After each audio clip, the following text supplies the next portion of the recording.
আইনজীবীদের কর্মবিরতির জন্য মঙ্গলবার নগর দায়রা আদালতে সিবিআই স্পেশাল কোর্টে কৌস্তব রায়ের মামলার মুলতুবি হয়ে যায়। তবে আদালত থেকে সংশোধনাগারে যাওয়ার পথে কেন্দ্রকে কটাক্ষ করতে ছাড়লেন না কৌস্তব রায়। তার মন্তব্য, মিথ্যে মামলায় জেলবন্দি করে রাখা হয়েছে বহু রাজনৈতিক নেতাকে, তাই জেল থেকেই চলবে দেশ গঠনের কাজ।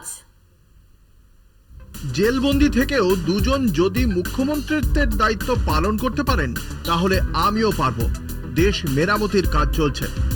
বিচার ভবন থেকে বেরোনোর পথে মন্তব্য করলেন কলকাতা টিভির চেয়ারম্যান কৌস্তব রায়।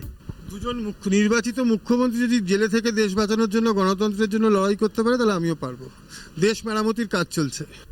চার্জ গঠনের স্বার্থে মঙ্গলবার কৌস্তব রায়কে সংশোধনাগার থেকে বিচার ভবনে আনা হয়, কিন্তু বিভিন্ন দাবিতে আইনজীবীদের কর্মবিরতি চলায় শুনানি মুলতুবি হয়ে যায়।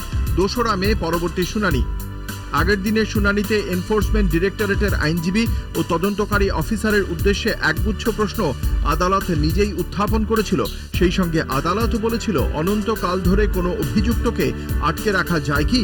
এই মামলার সাক্ষী যেহেতু মাত্র 9 জন, তাই এর বিচার দ্রুত সেরে ফেলতে আগের শুনানিতে আগ্রহও প্রকাশ করেছিল আদালত।